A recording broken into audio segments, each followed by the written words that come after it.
The rain hammered the orphanage roof like God's own judgment, each drop a reminder that 14-year-olds weren't supposed to shatter. Brian clutched his soaked backpack, the only armor against the storm outside, and the one raging in his chest, as the taillights of the old Ford pickup faded into the Ohio night. Faggot, his foster father had snarled through the window before peeling out, the word landing like a tire iron to the gut. Final, unyielding, the kind of hate that echoes for decades. In that moment, as lightning cracked the sky open, Brian realized love could be the cruelest eviction notice of all. He stumbled toward the glowing sign, St. Mary's Home for Boys, the neon buzzing like a swarm of angry hornets, and collapsed against the buzzer, his knuckles raw from the punch he'd thrown at nothing but air. A nun's face appeared in the intercom slot, her eyes widening at the drowned rat on the stoop, but Brian couldn't speak. The words were lodged somewhere between betrayal and the boy he'd been forced to bury that afternoon. That was the night the world taught him mercy was just another word for pity, and pity was the last thing he'd ever beg for again.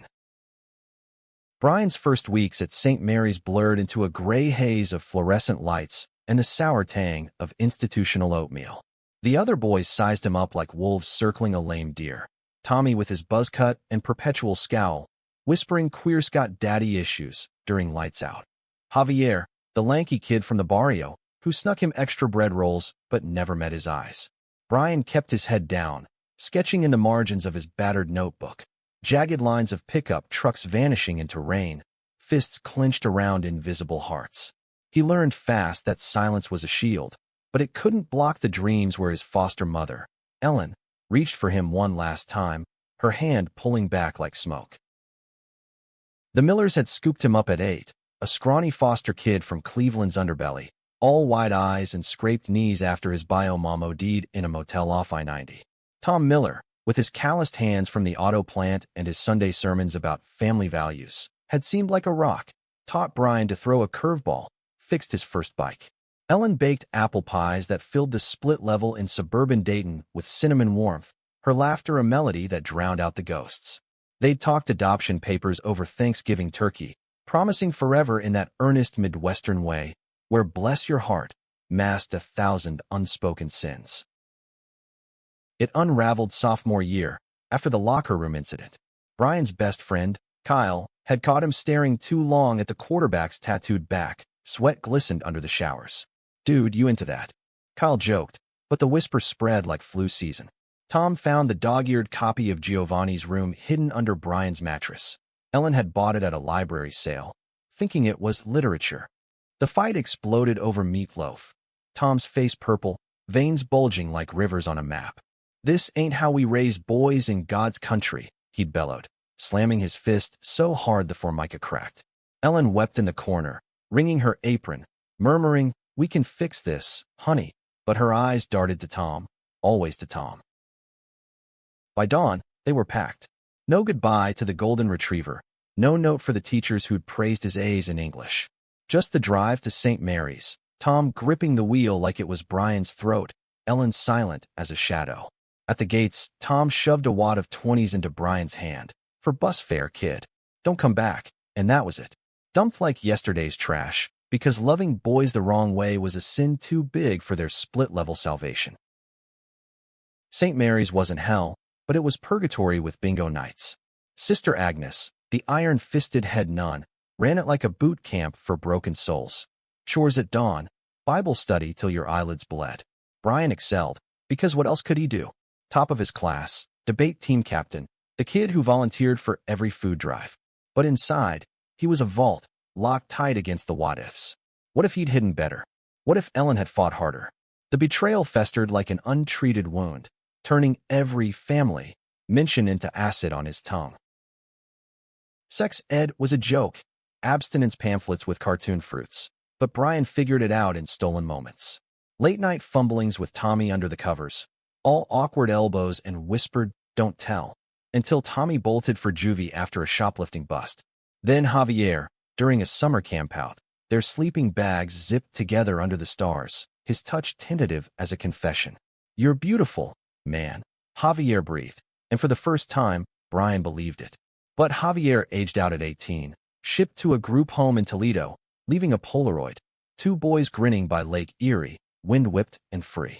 Brian taped it inside his locker, a talisman against the loneliness that clawed deeper each year. High school blurred into survival mode.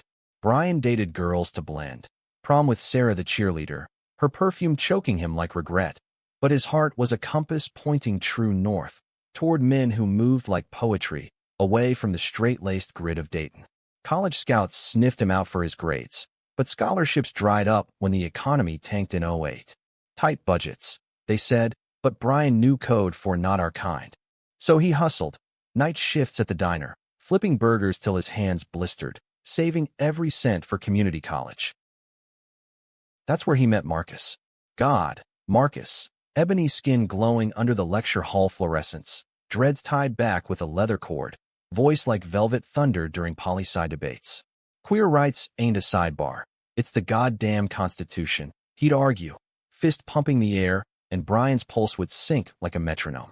They collided over coffee after class, Marcus's laugh a hook that reeled Brian in. First date, a dive bar in Yellow Springs, Ohio's liberal bubble, where they slow danced to Patsy Cline covers. Marcus's hands firm on Brian's waist, whispering, "You're safe here, Bree. Let me in." Love with Marcus was fireworks in a bottle. Road trips to Provincetown, skinny dipping in the Cape Cod surf, arguments that ended in makeup sex fierce as a storm. Marcus, pre-law at Oberlin, dreamed of storming courtrooms for the ACLU. Brian, grinding through nursing prereqs, wanted stability, a life unmarred by rejection. They built a nest in a cramped apartment off campus. Posters of Audre Lorde, a rainbow flag fluttering from the fire escape. But Marcus's fire burned hot and fast. By graduation, the what-ifs crept in. "I need space to change the world," he'd say, eyes distant as he packed for Harvard Law. Brian nodded, throat tight, because loving meant letting go, even when it carved you hollow. The breakup gutted him. Brian drove west on I-70, windows down, Springsteen blasting Thunder Road, till his voice cracked. Landed in Denver, Colorado, Rocky Mountain High, they called it, a city of craft brews and rainbow crosswalks, where the air tasted like reinvention. He finished nursing school at CU, top of his class again, because excellence was his armor. ER shifts at Denver Health turned him into a ghost whisperer, holding hands with the dying, stitching up the desperate, learning that humanity's pulse beat strongest in the broken places. Years stacked like cordwood, 22, 24, 26. Brian dated, a barista with tattoos like maps, a firefighter whose laugh boomed like thunder, but none stuck. Marcus's ghost lingered in every grinder swipe, every half-hearted, "I love you." He bought a condo in Lodo, all exposed brick and skyline views, furnished it with IKEA regrets. Weekends, hikes in the Rockies, volunteering at the LGBTQ center, where he mentored kids fresh from the closet, their eyes mirrors of his 14-year-old self. "It gets better," he'd say, meaning it, because he'd willed it so. Then the call came, a bolt from the Midwest blue. October fog in Denver, Brian scrubbing blood from his scrubs after a multi-car pileup on I-25, when his phone buzzed. Unknown number, Dayton area code. He almost let it ring. Nights were for unwinding with a IPA and queer as folk reruns. But something tugged, a thread from the past. "Brian? It's Ellen." Her voice, frail as tissue paper, cracked on his name. He froze, scalpel midair in the break room, the world tilting like a bad dream. "Ellen? How?" But she barreled on, words tumbling like rosary beads. Tom was dying.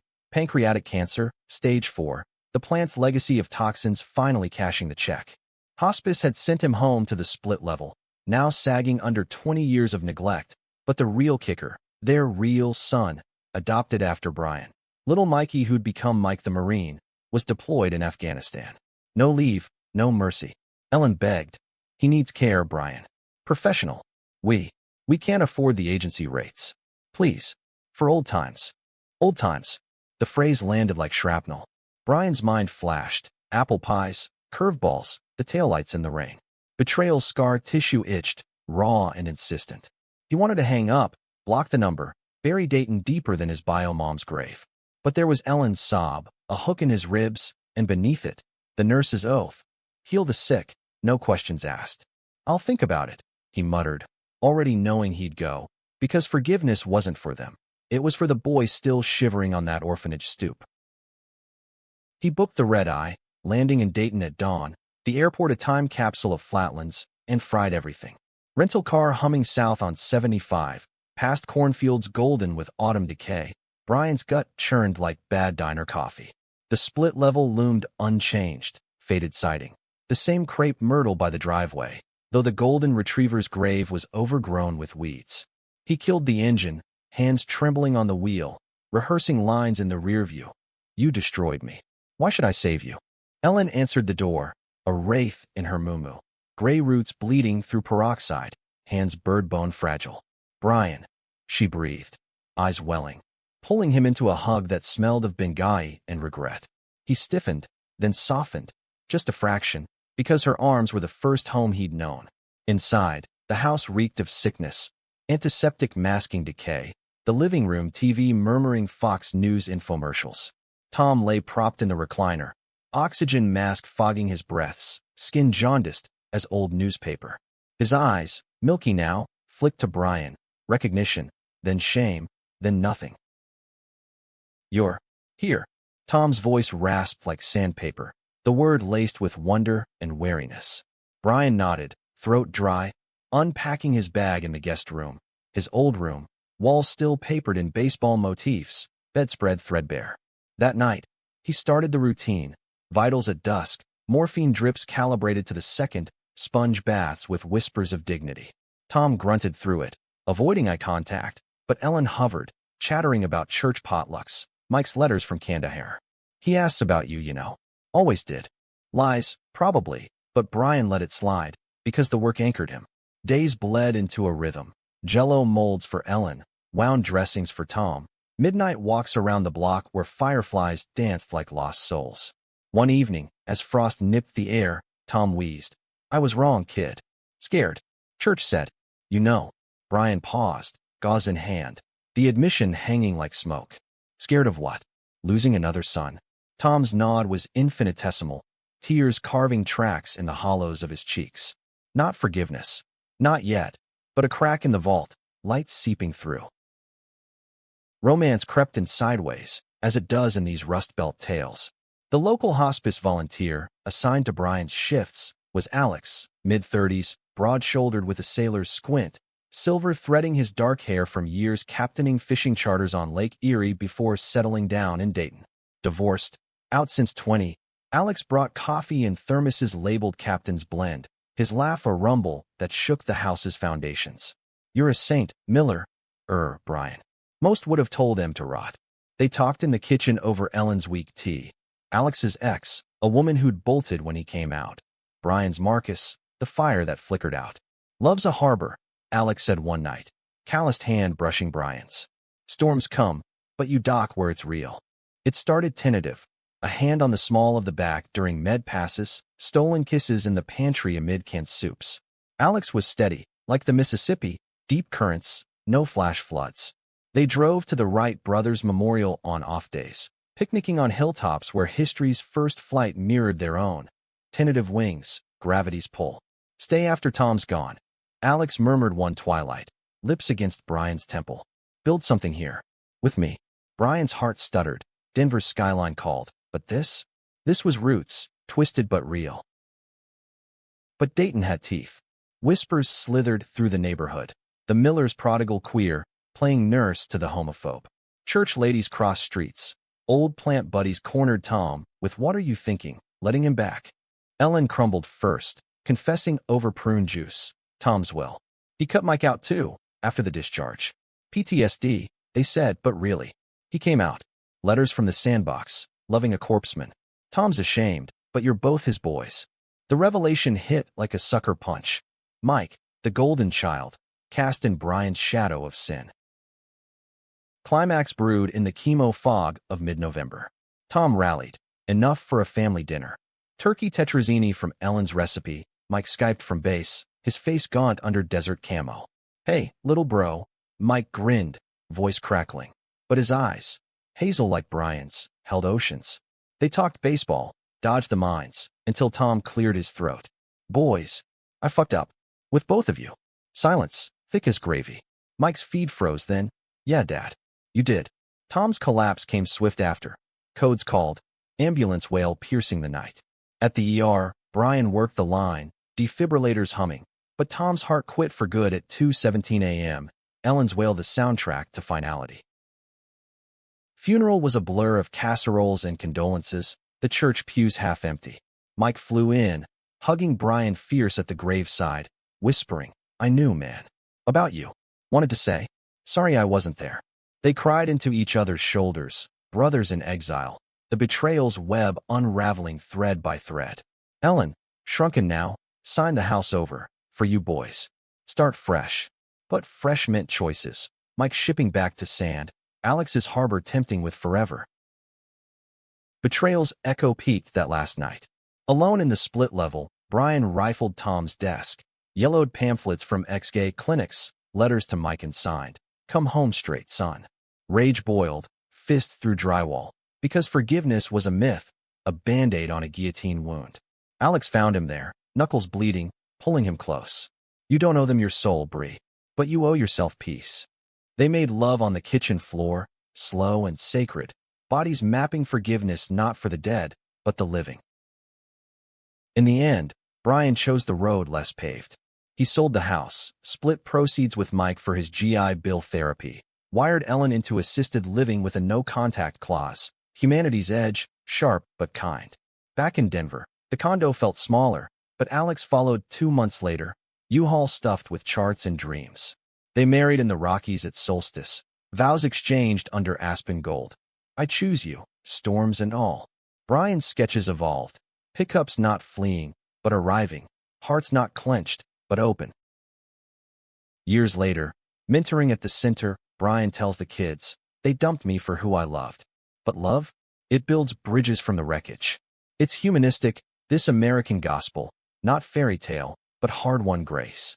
Because in the heartland's grit, where rain falls on the just and unjust alike, redemption isn't handed down. It's dug up, one forgiving shovelful at a time.